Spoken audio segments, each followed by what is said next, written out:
Hello दोस्तों, इस video में हम क्लास 8 में मैथ्स चैप्टर 7 युगपत समीकरण के प्रश्नों को सॉल्व करेंगे। और अगर आप चैनल पर नए हो तो जरूर सब्सक्राइब कर लें, और इससे पीछे की वीडियो देखना चाहते हैं तो प्लेलिस्ट में जाकर देख सकते हैं। तो आइए देखते हैं अभ्यास 1A के प्रश्न संख्या 4 को। दिया गया है, हल कीजिए प्रतिस्थापन विधि द्वारा। ठीक है, यानी प्रतिस्थापन विधि से हमें सॉल्व करना है। तो प्रतिस्थापन विधि क्या होती है ये समझ लीजिए। तो प्रतिस्थापन मतलब स्थापन करना, प्रति कहीं से उठाकर कहीं और स्थापित करना। जैसे कि मोबाइल में आपने कॉपी पेस्ट किया होगा, जैसे कहीं से कॉपी किया मैसेज, उसे ले जाकर कहीं पेस्ट कर दिए, तो वही समझिए, एक जगह से कॉपी करना है और दूसरी जगह पेस्ट कर देना है। तो यहाँ देखेंगे दो चीज़ दिया गया है, कहेंगे कि दो चीज़ क्यों, यानी एक ये और एक ये, दो समीकरण। तो ऐसे यानी युगपत समीकरण का मतलब होता है दो समीकरण ही देगा, दो चर रहेंगे, दो समीकरण देगा, उसे सॉल्व करके हमें x और y दोनों का भी मान पता करना होगा। ठीक है, तो दो समीकरण मिल गए। देखिए ये तीसरा प्रश्न है, पीछे के दो प्रश्नों को हमने सॉल्व कर चुके हैं, प्लेलिस्ट में जाकर आप सभी वीडियो देख सकते हैं एकदम लाइन से। ठीक है, तो आइए देखते हैं तीसरे वाले को। लिया कहा गया है कि 3x + 2y, क्या है 3x + 2y बराबर 0, 2x + y बराबर -1। तो इनका नाम दे देते हैं। सॉल्व करने से पहले सबसे पहला काम क्या करेंगे, इनका नाम देंगे। समीकरण 1, ठीक है, यहाँ क्या हो जाएगा समीकरण 2, समीकरण 2, दोनों का नाम दे दिए। अब क्या करेंगे, समीकरण 1 से या समीकरण 2 से किसी भी एक समीकरण को लेंगे और वहाँ से x के पदों में y का मान, चाहे y के पदों में x का मान निकाल लेंगे, जैसा कि प्रश्न नंबर 1 और 2 में आपसे पूछा गया था। ठीक है, तो ये देखिए क्या लिखेंगे, समीकरण 1 से, ये लिखने के बाद आपको समीकरण उतार लेना है। 3x + 2y बराबर 0। अब यहाँ से देखिए हम x वाले को छोड़ के सबको पक्षांतर करेंगे, यानी 3x छूट गया इधर, बराबर में 0 था, 0 के साथ ये +2y इधर जाएगा तो क्या हो जाएगा, आप जानते ही हैं, +2y जब इधर जाएगा तो हो जाएगा -2y। क्यों हो गया -2y, यहाँ देखिए -2y क्यों हो गया, क्योंकि यहाँ प्लस में था, पक्षांतर की, यानी ये था आपका बायां पक्ष और ये होता है दायां पक्ष। बाएं पक्ष से जब दाएं पक्ष में ले गए तो वह -2y हो गया। तो ये देखिए प्लस से माइनस बन गया, जब पक्षांतर करते हैं तो चिन्ह बदल जाता है। ठीक है, आइए अब देखते हैं 3x को। तो यहाँ 3 जो है x के साथ गुणा कर रहा है, क्या कर रहा है, 3 है x के साथ गुणा कर रहा है, इधर जाएगा तो भाग देगा, यानी कि हो जाएगा x बराबर -2y बटे में 3। 3 क्यों बटे में, क्योंकि यहाँ देखिए x के साथ एकदम साथ में था, इधर जाएगा तो बटे में हो गया, नीचे हो गया, यानी x का मान आ गया -2y बटे में 3। इसे लिख लेंगे समीकरण 3। ठीक है, समीकरण 3 या समीकरण 3। आइए अब देखते हैं क्या करेंगे यहाँ पे। अब इस मान को, यानी x के मान को समीकरण 2 में रखेंगे। ठीक है, समीकरण 1 से हमने x का मान निकाला, अब समीकरण 1 से x का मान निकाले, इसी मान को समीकरण 2 में रख देंगे x के जगह पर। तो क्या लिखेंगे यहाँ पर, समीकरण, यानी कि x का मान समीकरण 2 में रखने पर, ठीक है, x का जो मान है समीकरण 2 में रखने पर, तो पहले समीकरण 2 लिख तो ले। समीकरण 2 क्या है, 2x + y, यानी 2x + y बराबर -1। यह है आपका समीकरण 2, इसमें रखना है x का मान। तो हम बार बार बताते हैं कि किसी भी मान को जब रखना हो, यानी x के जगह पर कोई और मान रख रहे हैं तो उसे ब्रैकेट में ही करके रखेंगे, यानी 2 है और x से बगल में, तो x के जगह पर क्या रख देंगे, जो है -2y बटे में 3, यानी 3 + y बराबर -1। अब इसी को सॉल्व कर देते हैं। तो देखिए जो 2 है वह क्या है, बगल में है, ब्रैकेट के साथ सटा हुआ है, यानी गुणा कर रहा है, तो 2 से गुणा कर देंगे ऊपर, तो 2 दूनी 4, यानी -4y बटे में 3 + y बराबर -1। ठीक, यहाँ क्या करेंगे, यहाँ देखिए इसके हर में 3 है, इसके हर में कुछ नहीं, इसका मतलब 1 है। ठीक है, तो एलसीएम लेंगे। अब एलसीएम लेंगे दोनों का 3 आएगा। ठीक है, अब देखिए 3 से 3 कट गया, -4y उतर गया। यहाँ पर 1 है, 1 के पहाड़े में 3 3 बार में आता है, यानी जब भी किसी के नीचे 1 होता है हर के नीचे, तो उसे क्या करेंगे, डायरेक्ट ऊपर गुणा कर देंगे, यानी 3y हो जाएगा। ठीक, बराबर -1। अब क्या करेंगे, यहाँ देखिए जो 3 भाग दे रहा है, नीचे है 3, इसे पक्षांतर कर देंगे, यानी 3 यहाँ भाग दे रहा है, इधर जाएगा तो क्या हो जाएगा, गुणा। और यहाँ देखिए -4y है और +3y है, यानी -4 में +3 जोड़ेंगे तो क्या आ जाएगा, -y बचेगा। 4 में से 3 गया, 1 बचा, -y बराबर -1। तो ठीक है, मगर 3 गया तो गुणा करेगा। ठीक है, तो हो गया -y बराबर -3। अब देखिए इधर भी माइनस इधर भी माइनस, कट गया, y बराबर 3। तो ये हो गया हमारा y का मान। अब क्या करेंगे, y के इस मान को समीकरण 3 में रखेंगे, जो हमने समीकरण 3 बनाया था। जैसे देखिए यहाँ पे x बराबर मान निकाले थे ना, इसमें रखेंगे y के मान को।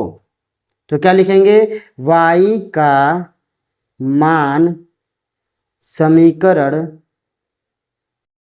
3 में रखने पर। ठीक, समीकरण 3 लिख लो, तो x बराबर -2y बटे में 3। ठीक है, अब देखिए समीकरण 2 लिख लिए, यहाँ में y का मान रखना है। y का मान क्या था, 3 था, तो x बराबर -2, कभी भी किसी भी मान को रखेंगे ब्रैकेट में रखेंगे 3। यहाँ देखिए ब्रैकेट में है, बगल में कुछ नहीं है, इस अंक और इस ब्रैकेट के बीच में कुछ नहीं है, मतलब गुणा होगा। ठीक है, तो हो गया यहाँ पे x बराबर 2/3 6, यानी -6 बटे 3। देखिए दोनों विभाजित हो रहे हैं, यानी कट रहे हैं। 3 से 6 कट गया कितने बार में, 2 बार में। तो लिख सकते हैं x बराबर -2। ये हो जाएगा हमारा आंसर, यानी x का मान आ गया -2 और y का मान आ गया 3। तो यहाँ लिख सकते हैं x बराबर -2। ठीक है, आइए देखते हैं प्रश्न संख्या 4 को, क्योंकि तीसरा हमने सॉल्व कर दिया इसमें। अब देखते हैं चौथे को। तो अगले प्रश्न में दिया गया है कि 2x - 5y - 16 बराबर 0। ठीक है, यानी कि इसके बराबर में 0 दिया है, तो इसका मतलब इसका भी नाम पहले क्या रख लेंगे, समीकरण में नाम दे देंगे हम, जो इसका नाम है। तो इसका नाम क्या दे देंगे, समीकरण 1। क्या कहते हैं, समीकरण 1। ठीक, दूसरे वाले को क्या देते हैं, समीकरण 2। समीकरण 2। तो अब देखिए क्या करेंगे, समीकरण 1 से, समीकरण 1 से चाहे समीकरण 2 से, कुछ भी, तो समीकरण 1 से, समीकरण 1 से। ठीक है, समीकरण 1 से लिखने के बाद पहले समीकरण को लिख लीजिए, 2x - 5y - 16 = 0, यानी बराबर 0। ठीक है, अब क्या करेंगे, समीकरण 1 से लिखने के बाद या तो x का या तो y का मान निकालिए। ठीक है, इस अकेले x के अलावा सभी पदों को क्या करना है, इस साइड में भेज देना है। तो सबसे पहले क्या करेंगे, माइनस प्लस वाले पक्ष दो को भेजते हैं। तो देखिए लिख देंगे 2x। ठीक, 2x बराबर लगा देंगे, इधर के जितने पद हमने छोड़े उनको सबको उधर लिखेंगे। उससे पहले इधर जो है उसे लिख लेते हैं, 0 है, लिख लो 0। अब देखिए -5y है +5y, एकदम उल्टे चिन्ह के साथ, बाएं पक्ष से आ रहे हैं दाएं पक्ष में। जब पक्ष बदलेंगे, अपनी प्रकृति बदल रहे हैं, तो कुछ तो बदलाव होगा। माइनस है तो प्लस हो गया, और ये -16 से ये बन गया +16। ठीक है, अब देखिए क्या होगा, x के साथ 2 है, गुणा कर रहा है, जब इधर जाएगा तो भाग देगा, यानी x बराबर हो जाएगा 5y + 16। अब बटे में 2, सभी के बटे में 2 होगा, एक के बटे में नहीं, सभी के बटे में, यानी यहाँ से आपका बन गया ये भी समीकरण 3। बस इसी तरह करना होता है, समीकरण 3 बना लिए। अब इसी को क्या करना है, इसी को पेस्ट करना है, यानी इसी x के मान को समीकरण 2 में हमें रखना है। तो क्या लिखेंगे, x का मान समीकरण 2 में रखने पर, समीकरण 2 में रखने पर। ठीक है, x का मान समीकरण 2 में रखने पर, तो पहले समीकरण 2 क्या करेंगे, लिख लेंगे।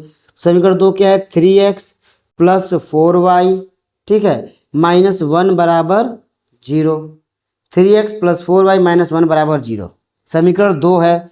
इसमें हमें इस x के मान को रखना है, तो क्या करेंगे, रखते हैं। देखिए 3x का मान क्या है, जब भी मान को रखेंगे, यानी यहाँ के मान को यहाँ रख रहे हैं तो ब्रैकेट में ही रखना होगा।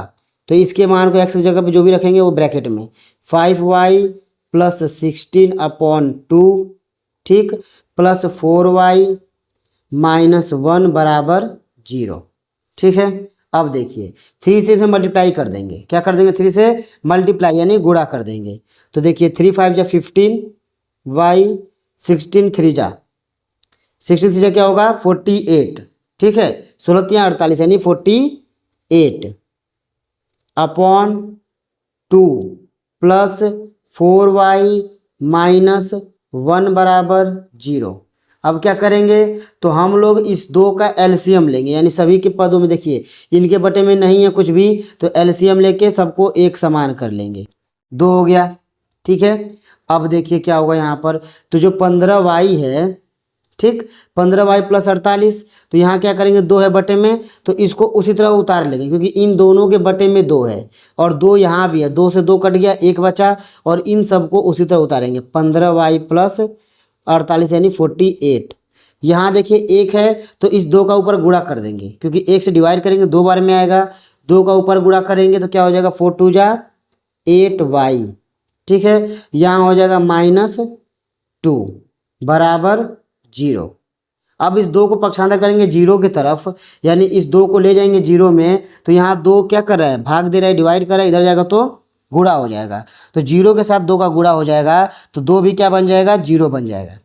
तो अब देखिए क्या हो जाएगा, इधर 15y है और 8y है, ये y प्लस में, ये भी y वाला प्लस में, इन दोनों को जोड़ देंगे और ये प्लस में ये माइनस में घटा देंगे। देखिए 15 और 8 कितना होगा, 23, 15 5 20 और 3 23, तो 23y, ठीक है। यहाँ देखिए 48 है -2 है, 48 -2, 48 प्लस में -2 माइनस में, तो 48 में 2 जाएगा तो प्लस 46 बचेगा। अब बराबर में 0 मल्टीप्लाई बाई 2, तो 0 से मल्टीप्लाई करेंगे 2 का तो वो भी 0 बन जाएगा, तो 23y बराबर 0 माइनस 46, क्यों -0 हो गया, क्योंकि ये तो मल्टीप्लाई हो गया 0 के साथ, किसी का भी गुणा करेंगे 0 बन जाएगा, और ये प्लस 46 था, इधर ले गए तो -46 होगा, ठीक है। तो देखिए अब क्या होगा, y बराबर -46 है तो -46, ठीक, अपॉन बटे में कितना आ जाएगा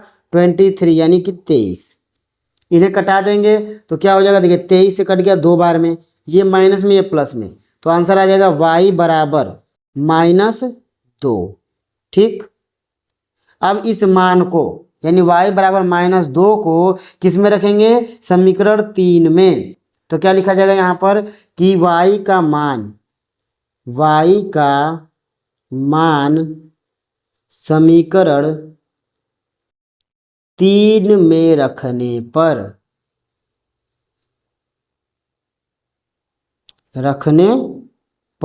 ठीक है, y का मान समीकरण 3 में रखने पर कैसे रखेंगे समीकरण 3 में, तो ये देखिए पहले समीकरण 3 लिख लीजिए, x बराबर 5y प्लस 16 बटे 2, तो y का मान क्या है हमारा -2, तो रख देंगे ब्रैकेट में, और कुछ नहीं, जो भी मान होता है उसे ब्रैकेट में रखते हैं, -2 रख दिए, प्लस 16/2, इसे सॉल्व करते हैं, 5 2 जा 10, 5 2 जा 10 -10 और प्लस 16/2, -10 प्लस 16, -10 प्लस 16 जोड़ देंगे, क्या आएगा 6 आ जाएगा, देखिए प्लस 6/2 कट जाएगा तो क्या आ जाएगा, x बराबर हो जाएगा यहाँ पर 3, यानी x का मान आ गया 3, ठीक है, और y का मान आ गया -2, ठीक। अगर वीडियो पसंद है तो लाइक करें। अब मिलते हैं अगले वीडियो में अगले प्रश्नों के साथ। जय हिंद।